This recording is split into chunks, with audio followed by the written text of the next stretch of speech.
Good morning and welcome, or good evening and welcome to Errol's Eye On. I'm your host, Alan Wozni, and for episode number 8, I've got Errol Vas. Errol, you're joining us from the studio. For those listeners out there, Errol's opened up the studio to the Calgary Errol's Eye On today. Straight from the desk. How are you doing, Alan?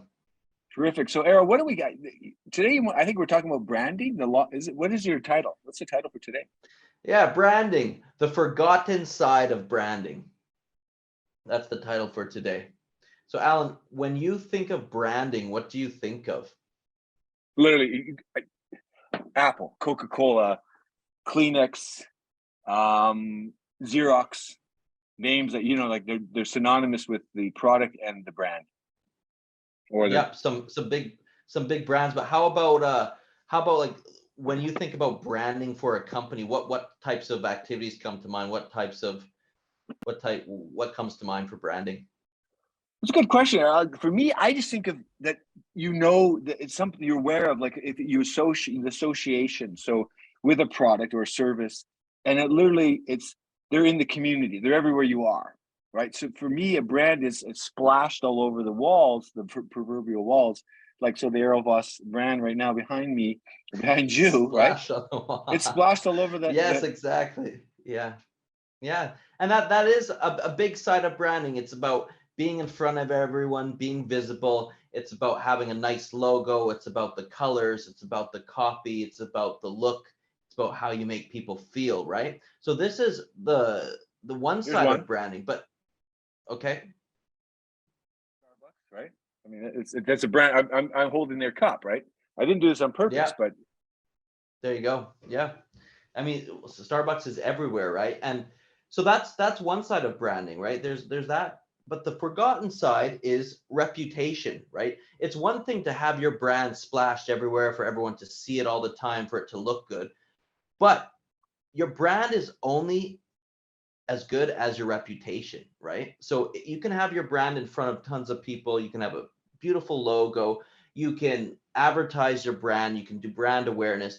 But if people don't trust your brand and your brand doesn't have a very good reputation or a reputation at all, that's a major pain point for your brand, right? You need reputation for your brand to actually work. Yeah. Well, how do you get that? Because I'm going to you put me to different places, but Tylenol, years ago, Tylenol had a major, was it poisoning in I don't know where, I think it was in Chicago or something. Literally somebody had gone in and so people got sick, they died. What do you do? So that was in the 80s, I guess, right? So that's a long time ago. But, their brand still prevails today. Like grab a Tylenol, grab a Tylenol kind of thing. But they pulled it all off the shelf. So what do you say to that? I mean, reputation's huge. Yeah, I think maybe in the 80s you could maybe get away with that because the internet wasn't really around as much, but around it wasn't. Yeah, it wasn't around, right? But if that happened today, everyone would know about it really fast, right? And it would be all over the place. There wouldn't just be articles, there would be videos about it. There'd be so much media about it that it would really, really, really be a damaging blow, right? So I think that's the difference between like maybe something in the 1980s and now. But where this branding play really comes in terms of having an online reputation, it's really a big factor for smaller companies, for people with, let's say, people with private practices or small companies of, I don't know, like under 100 employees. I'm not talking about the companies like Coca-Cola or Starbucks or those types. I'm talking about smaller enterprises. And there's a really good example is you'll see all sorts of really, really qualified, really good, maybe doctors or psychologists in private practice. But if you look up them or their private practice online, you might see some stuff about their educational credentials, but a lot of times you won't find anything mentioned about their private practice. They don't really have an online reputation. That's right. Today's online consumer, let's say I'm looking, and this is an example, let's say I'm looking to get some sort of a consultation with a psychotherapist or something like that. The first thing I'm going to do is Google the therapist himself, That's right. him or That's herself, right. and I'm going to look up their company, right? And if I don't find anything, that's a big red flag. Well, it's ironic you said this, because I just listened to so Gary V or Gary Vaynerchuk. I listened to a podcast he broadcasted back in 2018, 2019. And he literally said, he was talking about voice being the dominant, if you get me a pizza versus get me Domino's pizza.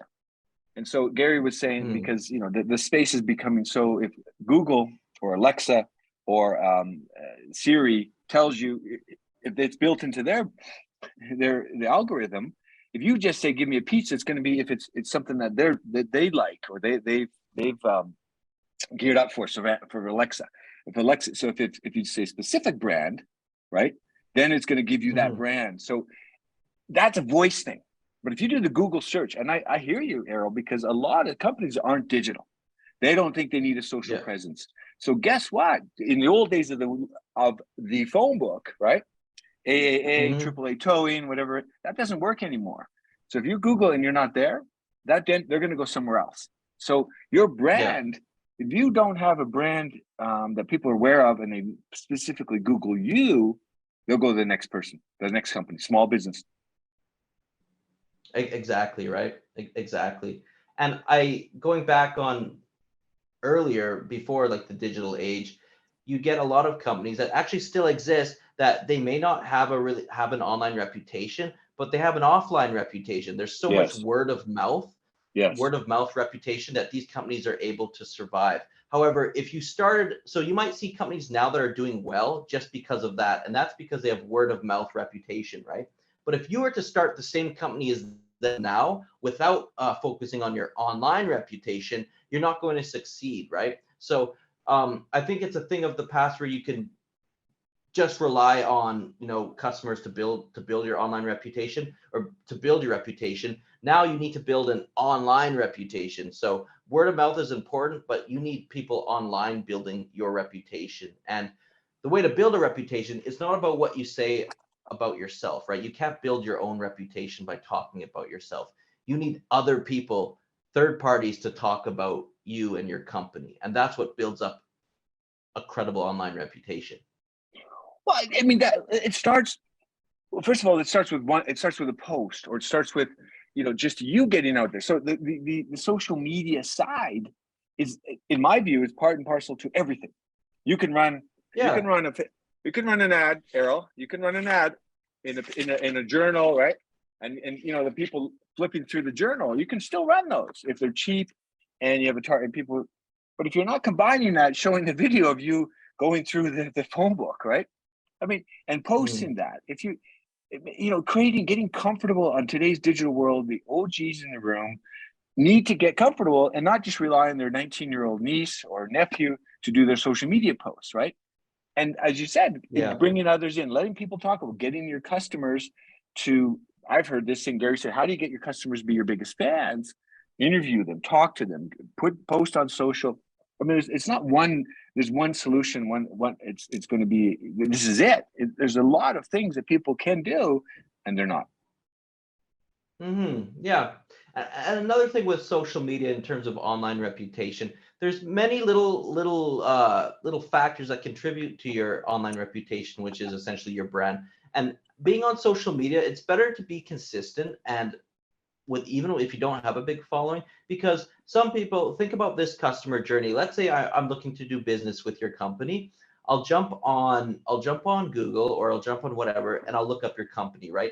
Usually a social media page from Facebook will rank because it's a high domain website, right? And so if you have your company's social media on there, if I go to that and I see that you haven't posted since 2013, then I'm going to think that maybe there's something wrong with the company, right? Oh, maybe they're not around anymore, or it's a little shady. But if I see, oh, okay, they're posting, they just posted something last week. Even if I don't see that you have 1,000 likes on that post, I'm still going to know that you're present and you're active. So I'll trust you a little bit more, right?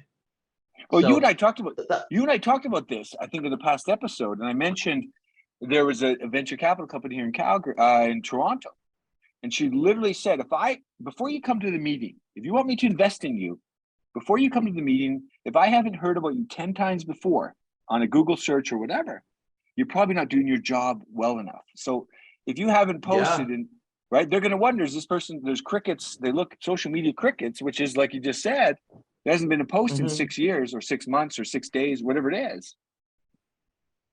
Yeah, you couldn't have said it better. You know, what she said, if I don't see at least 10 things about you, then I'm not, what did she say? I'm not going to do business with you, or I don't want to meet with you. I might not, I think you're not doing your job well. You're not doing your You're not job doing your as a job CEO. well. Yeah, see, and that's a perfect example of her customer journey where she's looked up to get some, she wants trust validated about you and your company. She looks it up, and if she doesn't find that, you know, then you're already off to a rocky start. But let's say she does Google you or your company and she sees many third parties talking about you. These people did a little feature on you. These people are doing a feature. These people are featured. You're all over the pages on Google. Let's say in that case, she says, okay, this is someone who other people are validating their value, their trust. Okay, this is someone who I will answer their phone call. I will answer their message. I will do a 15-minute meeting. So that's why this is such an important part of your brand, right? It's one thing to have a brand that looks good and that's always in people's faces or it's always on top of mind, but it's another thing to have reputation and trust for your brand, because that's what opens doors for the whole company, for the CEO trying to work on partnerships, for the salespeople trying to get an answer to their phone call or their message, right? If a salesperson from a reputable company gives you a phone call or a message, you're much more likely to answer them than some random person that even In if you look today's them up on Google, you find nothing, right? in today's world, okay, people will say, well, okay, Google, you know, the rankings, and if I don't pay for that Google ad, like literally that business, right? That business profile. I would suggest that I look at LinkedIn, I look at the other socials, and I do the search. Google is definitive for small brands. It's important, particularly, but you have to pay for that. And if you don't pay for it, right, your Google search will get pushed down in the rankings. I mean, again, I'm not an expert, but I think the search people do. I remember once, about 4 years ago, an individual reached out to me on LinkedIn. I was in the Middle East, and he was in Denver, Colorado, something like that. And I said, "Oh, why'd you? You know, this is in the days when they asked people why you reached out." And he said, "Oh, because I did a search in LinkedIn, and your name came up it was in blockchain, because then I was posting a lot on blockchain, right? So I came up in the feed. I came up in the feed in LinkedIn as someone you should know, or whatever it is, right? So the more often you're posting, the more often you're out there. I agree. There's third parties, but if you don't have it, in absence of a third party, you got to get out there. You got to be he or she needs to be out there. Yeah, that's another way to build your online trust, which is a huge part of your brand. Be out there and be present, right? Because like you said, to rank on Google, to be at the top, to be present, it can cost money. There's so many different ways to do it. I mean, you can pay an SEO company $10,000 and they'll just blog for you and get you up there, right? But not everyone can afford that, and in my opinion, it's not always the best route, right? Also, if you want third-party people to mention you, you can hire an agency to help to get this done for you, or if you want to do it yourself, it's a lot of outreach. Hey, do you mind featuring me in my company? You can reach out to 100 people and only one will reply, type thing, right? But if you can't do that either, then do what you can. And if it's being present on professional networks like LinkedIn, do that, because that works as well. You know, it's funny. Like, I still see people today, and this is a hack. You and I talked in the previous episode about LinkedIn, what people are doing wrong. They literally like every single post. That's old school tactic. That tactic goes back 10 years ago, right? And I just know this because I remember people seeing the literature, just like all the posts, and you'll get people see, that doesn't do anything unless, you're engaging with that. Like, why did you like it? If you put, I like this post, I mean, that's a little bit cheesy, but I like this post because, but if you went in there and into the feed and say, put a smart comment like, oh, Errol, this would be relevant to the work you're doing with this XYZ company you mentioned in our meeting a week ago, or whatever it was, right? Then suddenly the relevance comes and it draws attention to you, Errol, and several different other people.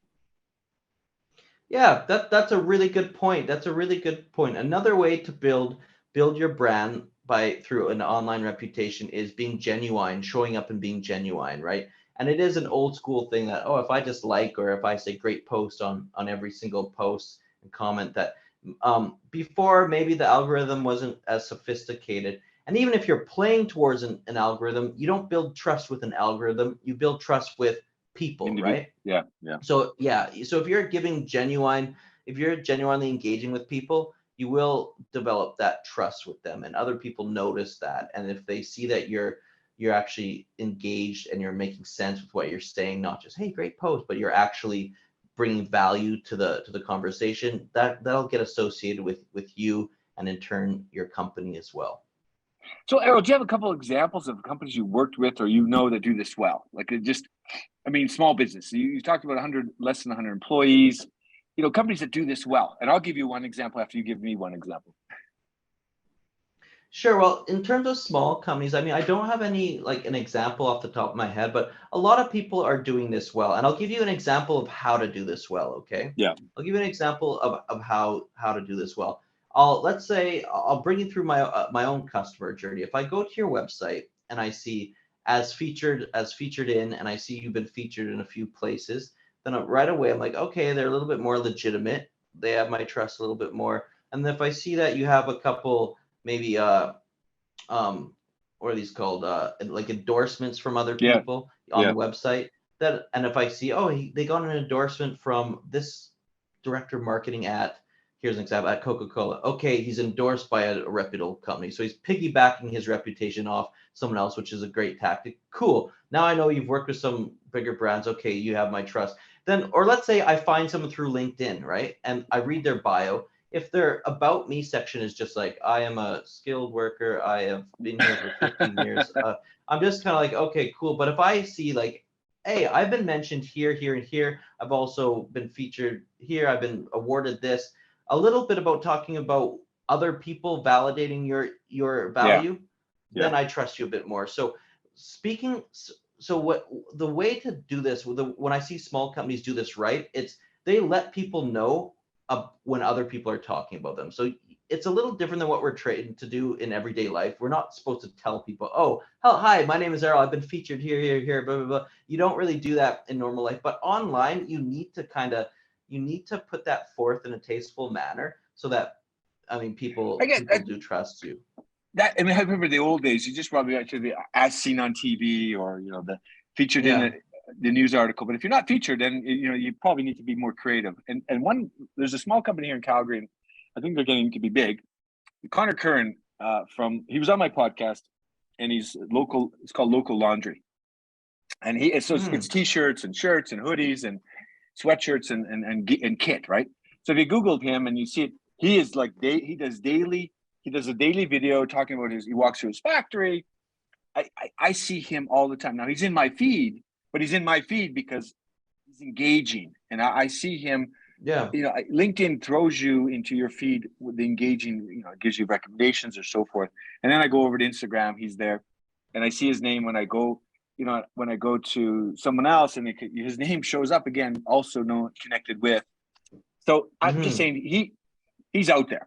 He's out there. He puts himself out there as a CEO or as one of the founders, and it's not for everyone. And it is not for everyone, but that's a great statement. It's not for everyone. Yeah.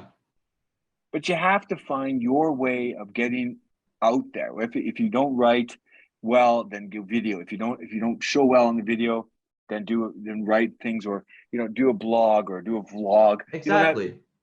So there's different methods that people. And I'll just say this one last thing. Someone asked me once, how do you do social? How do you do social? How do you have time for this? And I'll go back to Gary Vaynerchuk. He said, and how he has time, right? She asked me this. A woman asked me this here in Calgary. I said, but Gary Vaynerchuk says it well. He said, my social is everything that I do, like everything, and not my personal life, but my work life. So I'm creating a social post, the Canadian, I create a social post based on everything I do. So obviously he's recording his actions, right? But that's that pillar content, and he pulls the micro. So it is, I go back to people. So Errol, your day-to-day posts come from your work, and it should be that not something you have to create when you get down, or what should I write today.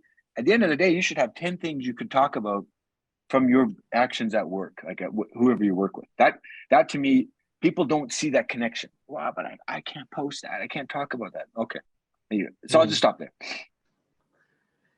Yeah, I mean, it's very important for building your brand and building a reputation is being genuine, right? So if you don't feel comfortable, if you want to approach it through social media to build trust, build your brand, if you don't feel comfortable about posting, I mean, yes, ease into it. For example, I've never really liked posting too much. I've never really been a big social media guy, but on LinkedIn, you'll see a lot of guys or a lot of people, they tell stories, like long posts in story format. And I like reading them. I really like reading them. But if I don't have enough time, I usually don't have enough time to do that, or I I can't get down to doing it. What I'll do is I'll just do the takeaway from my day. So let's say I'm working with a customer, or I'm doing some marketing task, and I have like a nice insight. For example, don't persuade. Or I mean, don't if the end message of what I'm doing is like, hey, don't try to persuade people, they'll buy when they're ready. I'll make a post about that. Don't try to persuade a customer, they'll buy when they're ready. That'll be my post. That's great. No, I but that's just great. sum it up. Yeah. And Yeah. So that ease into it. I think if the long written, see, a lot of people say, I love this podcast. You should too. You should read it. And again, I see a lot of posts like that, or the long-winded one. If you don't have the time to read it, you've probably seen TLDR, right? Too long, didn't read. So if it's TLDR, have an audio, of that. Have a vlog, or have multiple variants of it. So the person who doesn't have time, TLDR, or the too long, didn't read, they can choose one of the other formats. And so you and I talked in the past about voice to text. Get that, use the multiple things that are available. And a lot of that stuff is free, and use it to your advantage, as opposed to writing a big long dissertation. And a lot of people did TLDR, or maybe they're like, Errol, you have the time, but not everyone does. So give some multiple variants of it, or the Cole's notes. You probably heard that, the shortened version of it, so that the longer written, if people do have time, or a vlog, they can hear it, or video, they can watch it wherever. Yeah. TLDR. I've seen that so many times, and I never knew what that meant. Too So long, I just did not learned that read. today from you, Alan. Yeah, I always see that. I don't know why I've never looked into it, but I've seen that around. I mean, you hear it on podcasts, you hear it on Bloomberg, you hear it on TechCrunch. I hear it all the time, and I just, it's like people post, right? They'll post in the Slack channel, they'll post on Twitter, and I know what it means. But I had to do that. I had to do this. What does this mean? But it's just too long. Did not read, or didn't read, right? So, but they always, and then they put a long dissertation. They'll put that because they want to give you the benefit of that. Hey, I read it, and here you go. So, I'm just saying that just knowing those hashtags.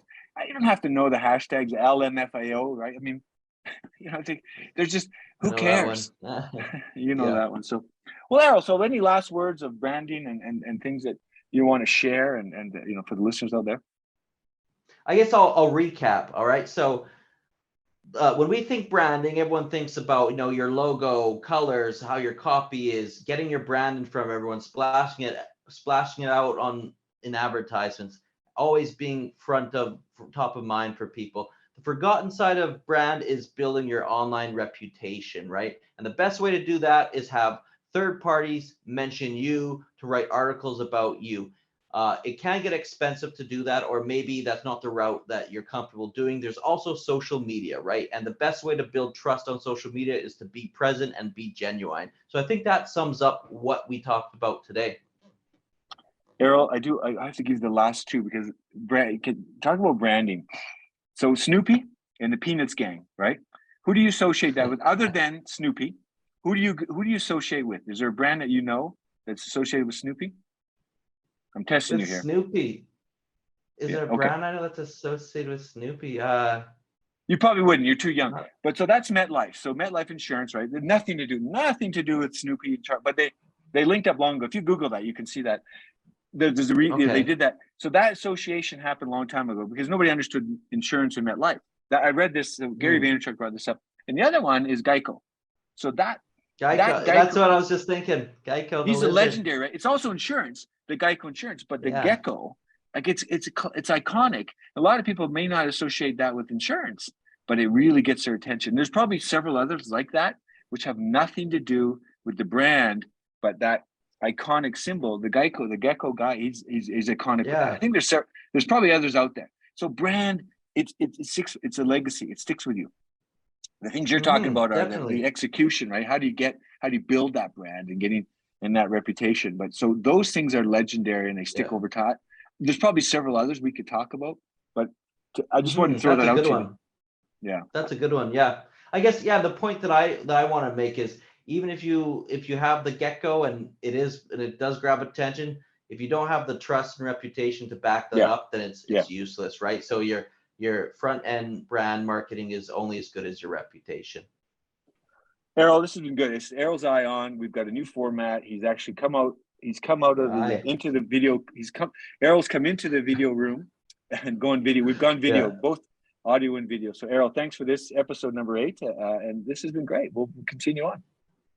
All right, Alan. Thank you very much. Yep. All right, Errol. Have a good day or good night back over in China. Thanks. You too. Have a good day.